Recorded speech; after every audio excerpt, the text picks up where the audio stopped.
Ladies and gentlemen, it is time to take on this task to rebuild a championship side, and the side that you guys have voted for is Sunderland. Now it's time for me to take the wheel, as Sunderland, they haven't been in the Premier League since 2017. So far, my previous save with Manchester United, I haven't really experienced any bugs, any glitches. Hopefully, starting up a new save, we don't encounter any of that.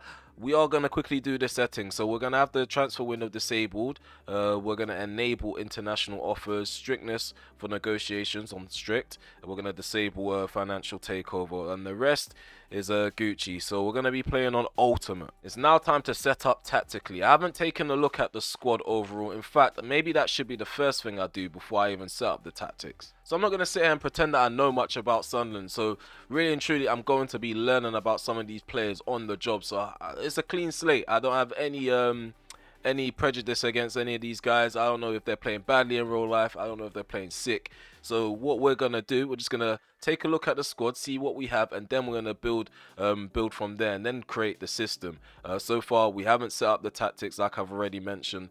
From what I can see, there's a lot of potential within the squad. There's not an aging squad. So I've checked out our budget. We've only roughly got 8 million to spend. So we're going to stick with one scout for now. Then this is going to be the challenge. It's not like taking over a Premier League side where you have an abundance of money so you can max out all of your scouts, max out all of your coaches. You have to be strategic with the money that you have. Time to take a look at the academy that I've inherited. So the top player so far is Antonio Tapia, goalkeeper, 61 rated, 17 years of age. We're going to work on him as a sweeper keeper, work on his diving and positioning.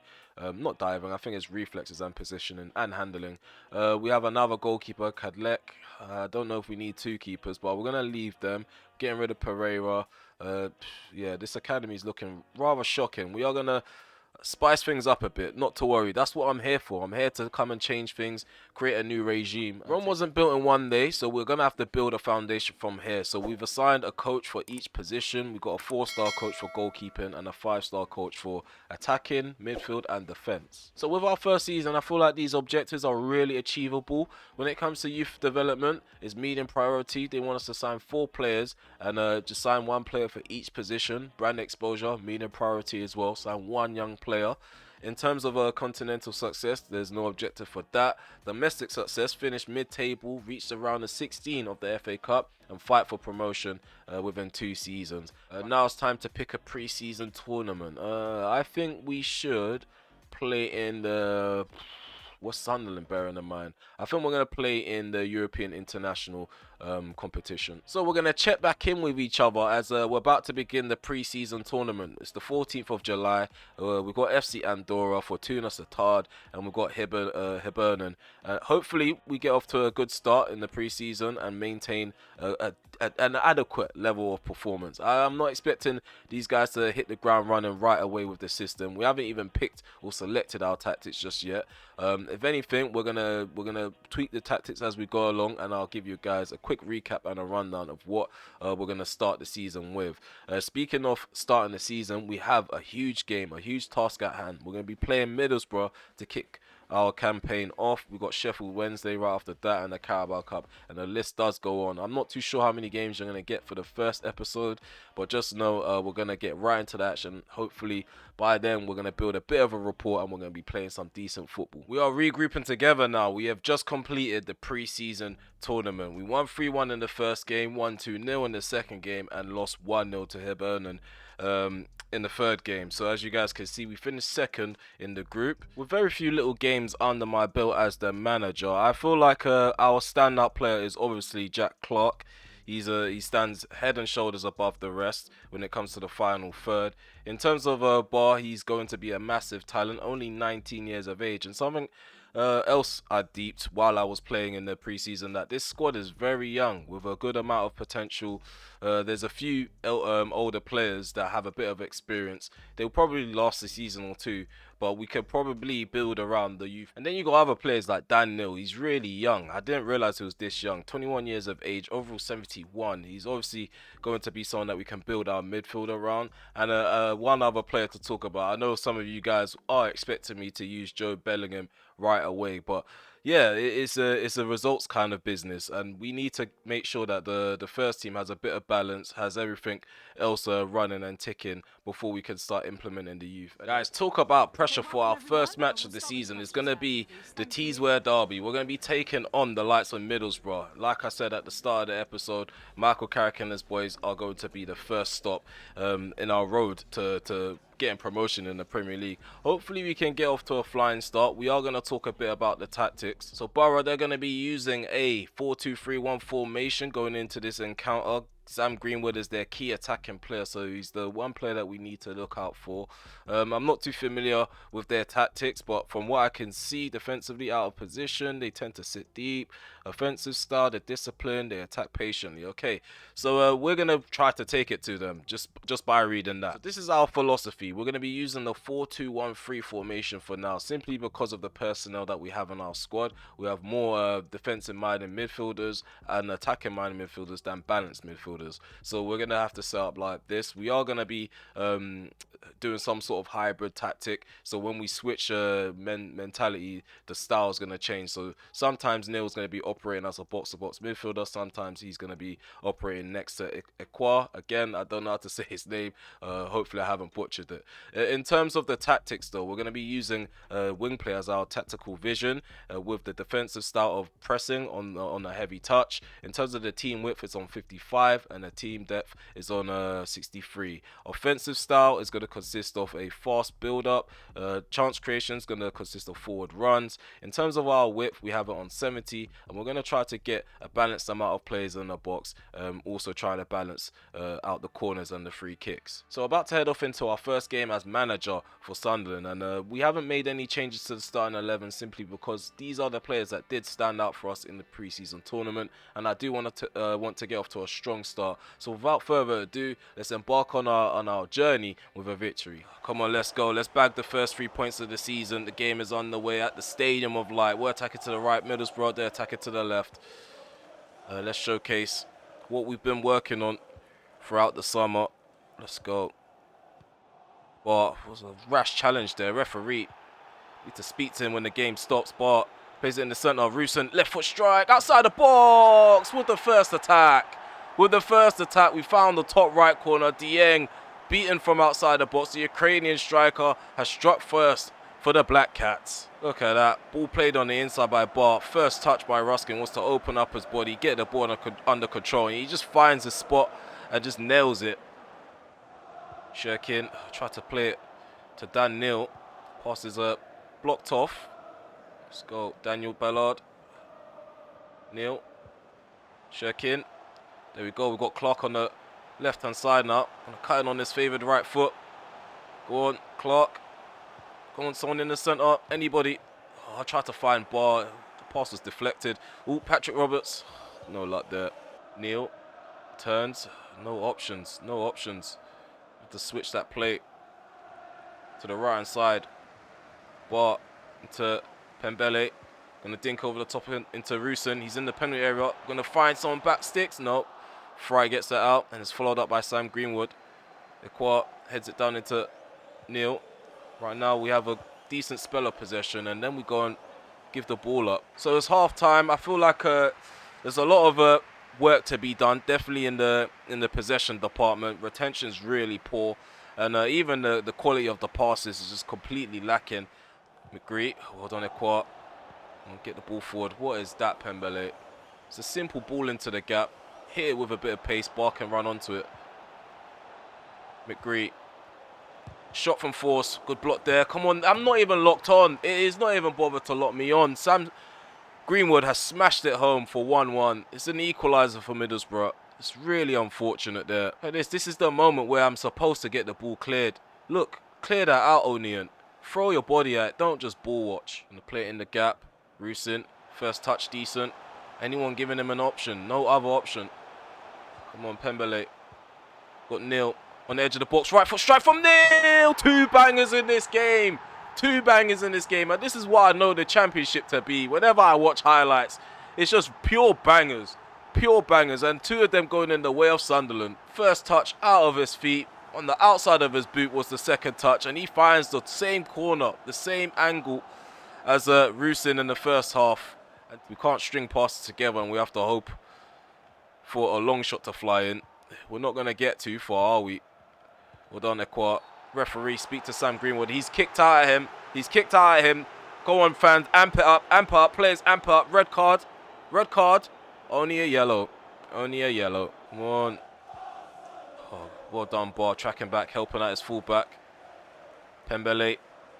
Down this right-hand side. Enters the half of Middlesbrough. Gets the better of the two players in front of him, ahead of him. Come on, going to cut that back. Bar, first time cross, back sticks. Smith clears it out. Referee, free kick. Who's it for? Who's he giving it to? I think he has enough curve to make this happen. Adil steps up to take it, hits it. Not challenging the keeper at all. That's probably the next thing we need to look at. Finding someone that's good at dead ball scenarios. Latte laugh. Gets it down. Hackney. Oh, ball play down the left-hand side into Latte Laugh. Who cuts in, puts a ball into the box. O'Brien with the header. What a save from Patterson. We shouldn't be allowing them to swing crosses in like that. And we shouldn't be allowing free headers in the box. 9 minutes to go on the opening day. Can we find a way to get this over the line? Clark. He's got a deal in front of him. Clark plays it into the gap. Adil runs onto it. Rusin, come on, provide him an option. Provide him an option. Rusin can run onto the pass. Rusin takes the shot. Doesn't score. Rusin doesn't score. Is it forward? Jones goes back to the defense. Fry in the center circle. Drills one forward. Ball played in behind. Oh no. McGree in front of goal. It's 2-2. It's 2-2. You can't make any of this up. You can't make any of this up. Why was it so easy for them to play it in the gap? Why was there a gap in the first place? Where is the defensive structure that we've been working on? They're gonna get a bollocking when they get into the changing room. Wow, these players played really well for in the first half. Second half was a bit wishy-washy. We did score a banger, and I think we had moments and patterns of play that would suggest that we could have gone on to win. But it's, again, not cutthroat in front of goal. Okay, so when it comes to the performances in our first game, O'Neill, he stood out for us. So did Rusin because of the goal. But after that, he had a clear goal scoring opportunity in the second half. Just couldn't take it. Dan Neil with a spectacular finish outside the box with the outside of his boot. Pembele got himself an assist.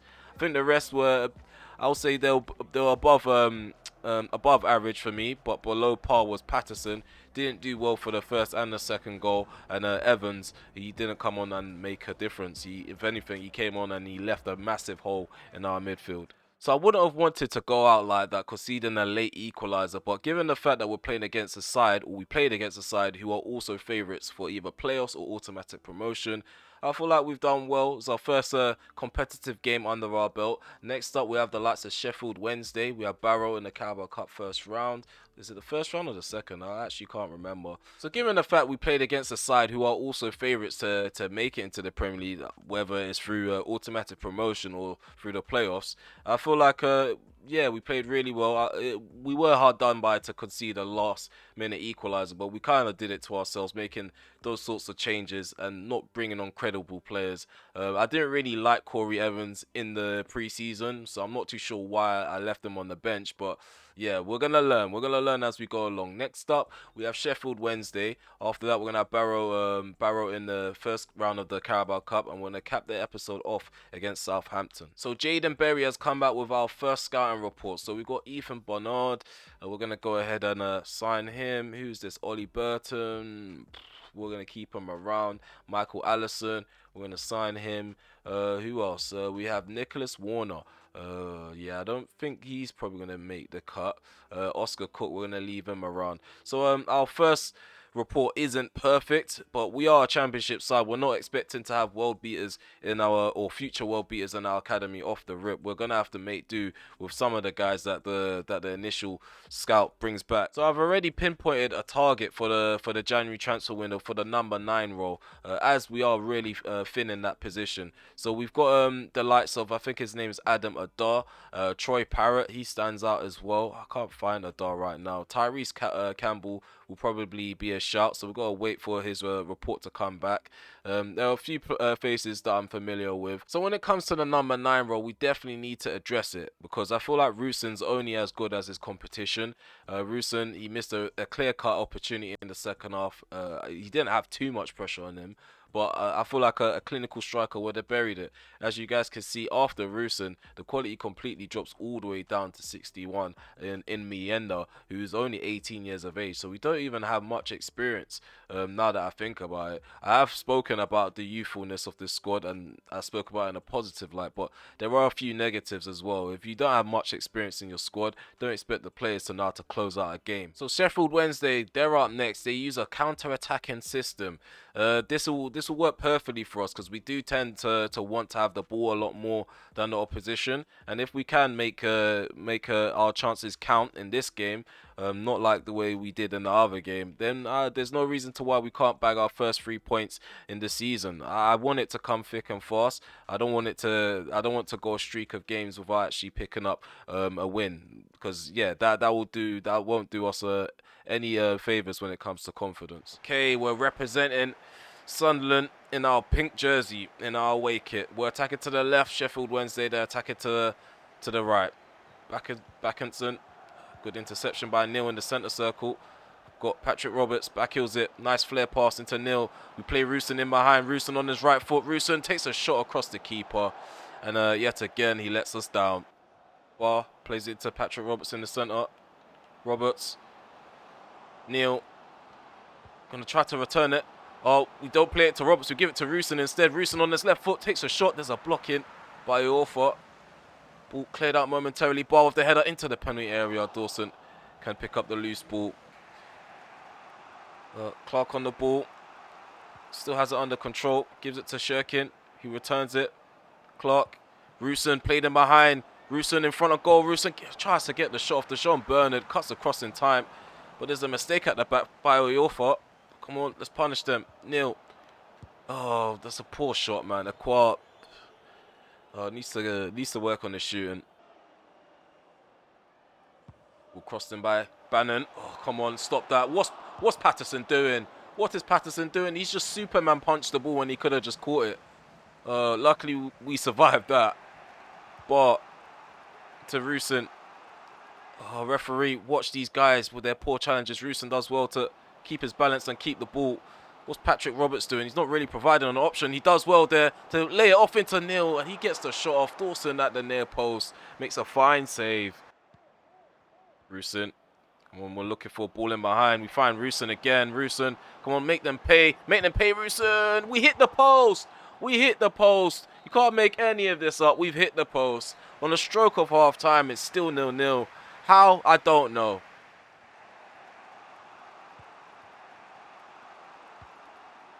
Switch of play.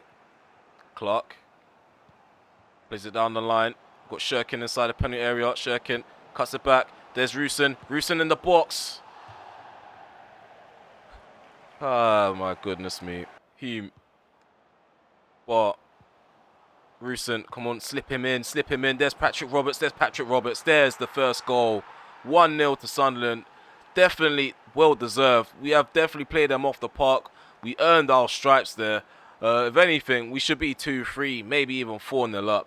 So Patrick Roberts on the score sheet. First goal under his belt, under my management. Let's go. Patterson. Well done, Pembele. But Aqua loses the ball in a dangerous position. Oh, come on. What is going on there? You allow them to take the shot. I need to have words with my centre-backs. I need to have words with my central defenders. Because this is not good. It's not good enough. You need to be putting your foot through it, get it cleared, or put a foot in and just nick the ball away. Clark on the left-hand side. Going to play it into Shirkin. Neil. Outside the box. Gives it to Joe Bellingham. Joe Bellingham bursts into the penalty area. Drives out the defence. He's going to cut it back. There's Rusin. Rusin in front of goal. Takes a shot. Dawson makes a lovely save with his left leg. And it's over. It's over. We bagged our first 3 points as Sunderland manager. Look at that. Dominant in possession. 64%. to their 36%. And then we've also got a man of the match performance from Dan Neil, who's played fantastically well in the last 2 games. Ballard follows up with a 7.8. We've got Patrick Roberts on a 7.8. O'Neill again. Rusin again with a goal involvement this time around. It's an assist. It's early days, but I can see myself doing this for quite some time. There was a lot of passages of play where I thought it felt like we were playing like a Premier League side, but when we get to the final third, that's when it counts. And if you can't hit the back of the net, any side can rock up against you and get points, whether it's 1 point, whether it's 3 points, and that's something I'm going to try to instill in this side. Find a way, or find numerous ways to shut out games and hit the back of the net, so we don't have that scenario that we had against Middlesbrough. We're trying to work out how this is going to work. I don't think Rusin's going to be fit for the next game. We're going to have a word with the fitness department, because if it's only Clark, O'Neill, I think it's just Clark and O'Neill that's got a respectable level of stamina, and Neil. Like this is not on. We need to get everyone else up to par or near a certain level where those sorts of players aren't going to be carrying us throughout the season, because 46 games in a league campaign and maybe potential cup runs, we're going to need the legs. We're going to need the legs, and we're going to have to try to figure out a way to improve some of the stats within the squad as quick as possible. So due to fitness problems within the squad, we're going to have to shuffle the pack a bit when it comes to this encounter against Barrow in the Carabao Cup. So we're going to start with Patterson in goal. Humes at the back with O'Neill, Triantis and Elise. Sorry if I'm butchering these names. Nils in the midfield, Matete and Dak. Up front we have Rusin, Bennett's on the left, and we've got Barr on the right hand side.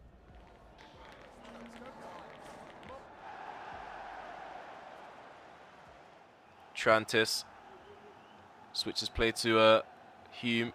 Gonna play it in the centre into Neil. He's chopped down already. 5 minutes in, Foley gets a yellow card. Matete again. We're gonna find Rusin over the top. Rusin gets it under control. Left foot strike. Hopefully hits the target. Lillis again with a save.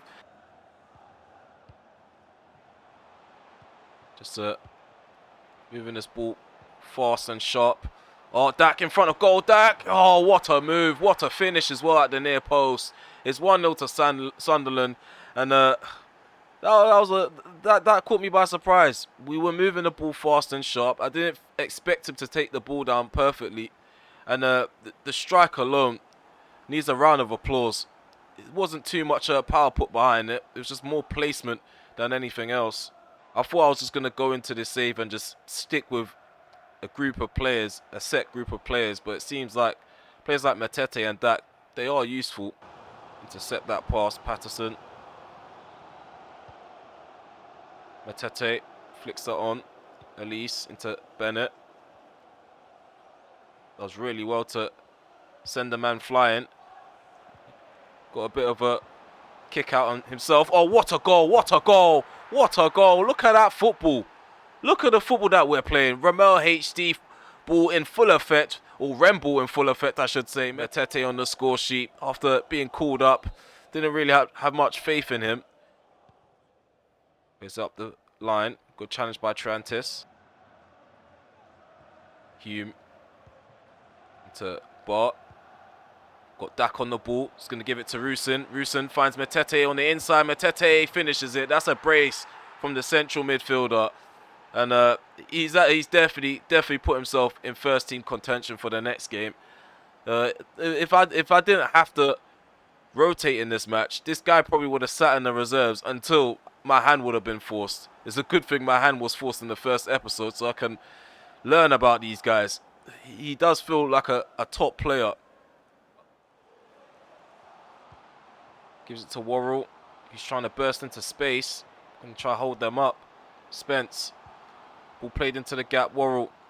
There's Telford. He turns, takes the shot. Patterson with another save. Decent performance in goal so far in this game. We've got Elise, Matete, got Joe Bellingham. Joe Bellingham played into the gap. Joe Bellingham for his first goal for Sunderland. He doesn't even hit the target. He hits the side netting. Joe Bellingham through on goal. I must question the finish there. Has helped us book a spot in the second round of the Carabao Cup, as it seems. Referee, speak to him. Oh, referee, you definitely need to speak to that fella. He's only giving them a yellow card. What is going on, man? Rory Feely in the book. Full-time whistle's gone. 3-0's the scoreline in the first round of the Carabao Cup. Is unfamiliar territory for me to even be saying the first round of the Carabao Cup. But yeah, we just got to play who's ahead of us, see if we can go on a decent cup run this year.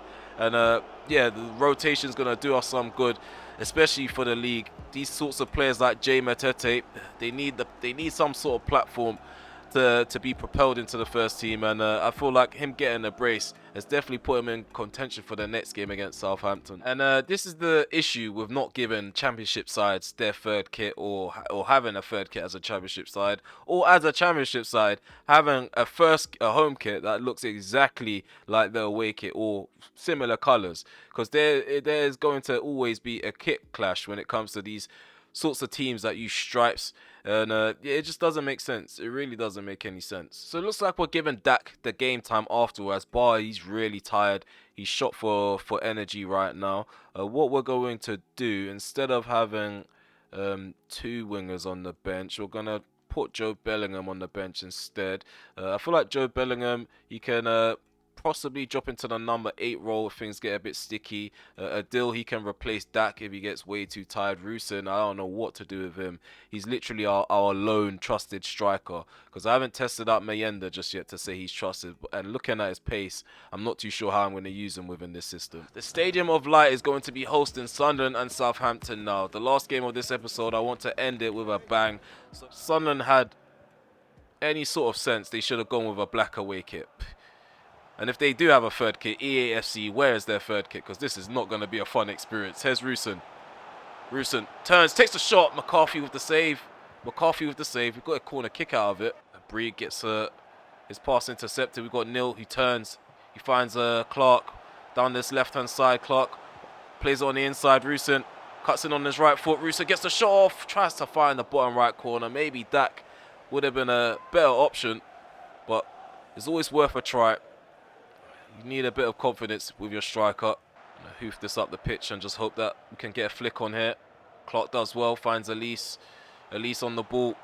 Going to play it into Bradley Dack, who takes the ball down on his knee, and it's an unfortunate first touch, because if he did get it under control, we would have one of two options. Smash at the keeper and hope that it goes in. Look for another option in the box, which would have been Rusin. Ball goes in, header from Clark. Interception from Ballard. Got Dak on the ball, drills it forward. Patrick Roberts, an overlap and run. Coming from Pembele. Pembele on the ball. We've got Rusin in the centre. We're going to try to find Dak instead. We do find his forehead. Who's this? Fraser again. Cuts it back. Bree. Outside the box is Armstrong. Adozi plays it to his left. Volkins in the box. Fraser in front of goal. What a save by Patterson. Yet again, called into action. He's moving like a real MVP in between the sticks. Too much. We're allowing them too much time. Do something about it. Patterson, I shouldn't have brought him out. He doesn't even do anything. I thought he was going to punch it. Should count ourselves lucky there. Dak hasn't even got energy. And this is what I mean about these players. The good players start to get tired too. Even if you do have good stamina, at some point it is going to run out. Oh, come on, what are you doing? You're just allowing him to spam shots. Allowing him to spam passes. I mean, and eventually they just shoot and hit the bar and it goes in. Why does he not react? That's my question. We need to have words with him. Me and the coaching staff need to have words with him. Look there. I'm asking the guy to clear the ball. He's taking first touches. Who is that? Is that Elise? Stuart Armstrong scores the goal. He draws first blood at the Stadium of Light. And, it's really, really unfortunate that we're the side to concede first. Neil into Clark. Clark in the gap. Referee, speak to him. Give him a card. Not just a penalty given. Thank you. Jan Bednarak in the book. 60 minutes played. We've got a penalty. Let's make this one count. Some will say he got the ball there. Clark to dispatch of this. Clark, come on. Come on, Clark. He does well. It's 1-1. It's 1-1. No, get the ball. There's nothing to cheer about. Fraser. Elise is just completely gone now. He's shot for energy. Come on. What a save by Patterson. What a save. 72 minutes on the clock. Let's go, Pembele. Come on, Patrick Roberts, overlap. Faster than that, man. O'Neill. Got Aqua. Pembele. Patrick Roberts, go on. Rusa, make the run. Why did he run and stop? Why did he start running and then stop all of a sudden? A deal in front of goal. A deal in front of goal. Can't find the back of the net. He did the exact same thing in pre-season. Exact same thing in pre-season. This guy in front of goal. He's not reliable. A deal thinks over the top. Rusa, he's out of energy anyway. Oh, you telling me that should be happening? Small Bones just literally dribbled through our midfield, dribbled through our defence, and almost got himself a match-winning goal. Hume, gonna drill this. Mayenda, what is that, Mayenda? What is that? We need to start thinking about ripping up some of these contracts. We really do, because the technical ability is letting us down on the break. It's letting us down in the final third. We should have won this game. I feel like a deal, if he puts that in the back of the net, happy days, happy days. In terms of our overall start, I feel like we've done well. We haven't lost so far. We've drawn 2 games, 1-1 in the league, and we won in the Carabao Cup. I do want to find some sort of consistency, especially the fact that we've got a lot of games coming thick and fast. So that's it. I feel like this video is going to be really long, but I feel like this has been a good intro. It's a good intro to this rebuild of Sunderland. We haven't won every game. I didn't really come to this rebuild to expect to win every game, but some of the performances is leaving me questioning: am I up to the challenge? We're gonna have to find out as the season unfolds as we go along. But as you guys can see, at the top of the tables, West Brom and Leeds United. In terms of the playoff zone, we've got Norwich, QPR, Hull City, and Rotherham United. But only 3 games have been played, so it's not too significant. In our 3 games, as I've mentioned, we've won 1 and drawn 2, so that gives us 5 points. We're sitting 11th place at the time of recording. So within the first couple of games that I've played, including pre-season, so that is roughly 7 games played, I feel like the main thing that we need to focus on in the window, like I've mentioned before, is just getting a new striker, possibly a CDM with a good amount of energy. I don't think we can rely on Aqua to play next to what's his name, Neil. I feel like O'Neill could play as a CDM. So if we want to explore rotating some of these players' positions, we probably need to patch up maybe the central defensive area, because I feel like the centre backs, we don't have adequate enough cover. So defensively, I think Daniel Ballard is the bar right now. So if we could get someone up to par with him when O'Neill does drop out of the first 11, or if we drop him into the central midfield area, the defensive options do completely drop. It does take a toll. So Triantis is overall 65. We got this guy overall 63. If we can find someone that's a bit balanced, maybe in between Triantis and Neon, or maybe Ballard or Neon, I feel like we could definitely continue to push and see out results. But until that happens, we're probably going to have a lot of sloppy performances at the back. And I've already mentioned the stamina, so that's something we're going to be looking into. We're not going to be signing anybody that hasn't got an adequate amount of stamina gauge with their attributes. If you don't have good fitness, you're not being signed. We need to be strict with our philosophy in the market. But yeah, if you made it this far, I had to cut the waffling short. Please remember to smash that like button, sub to the channel if you are new, and also hit the notification bell so you're notified when I go live, premiere video, or upload one. I'd like to thank you guys. Thank you guys for showing support for the channel consistently, and I'd like to thank you guys that have tuned in. You guys have voted for Sunderland to be the team to play as, to rebuild, and here we are.